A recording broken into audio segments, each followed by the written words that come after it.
Why Al Capone had a 12-year-old's mental capacity when he died. Al Capone was the first celebrity gangster. In the 1920s, he was public enemy number one. He was known for his stylish suits and his brutal murders. He was responsible for the notorious St. Valentine's Day Massacre. Yet he also opened soup kitchens for the poor. It was Al Capone who invented money laundering. He used a chain of laundromats, which is where the term originated. But in 1934, he was convicted of tax fraud and sent to Alcatraz. By the time he died, he'd been forgotten by the public. The circumstances of his death, however, were remarkable. Al Capone succumbed to syphilis. He actually caught the disease long before he became powerful. His first lucrative job was as a bouncer. Young Al worked at one of Big Jim Colosimo's bordellos. Al was eager to take advantage of his position, so he couldn't help sampling the goods. Pretty soon he contracted syphilis. This was still before penicillin. The disease was considered embarrassing. An up-and-coming bully like Capone would never admit he had it, so he never sought treatment. Soon, he was on to bigger things. Capone conspired to murder Colosimo and take over the business.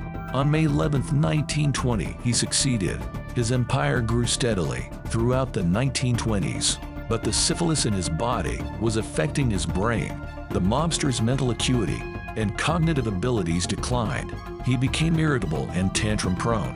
In 1931, Al Capone was sentenced to 11 years in prison.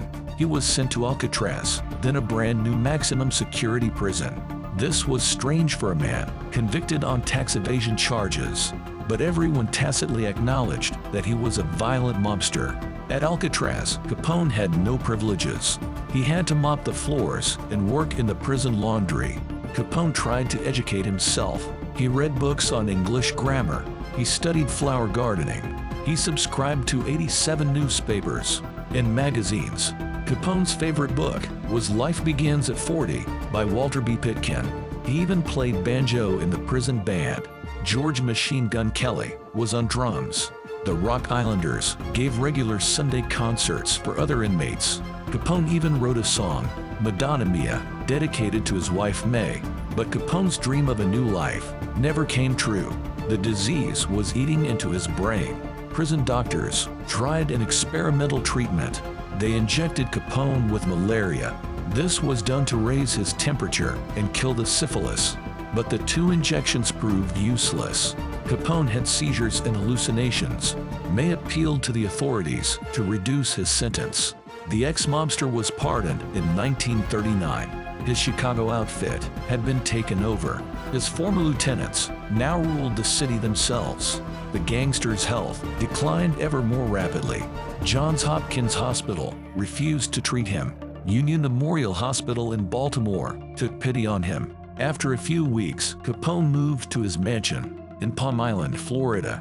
In 1942, penicillin became available. Capone was one of the first patients to receive it. It slowed the progression of the disease, but didn't repair the damage.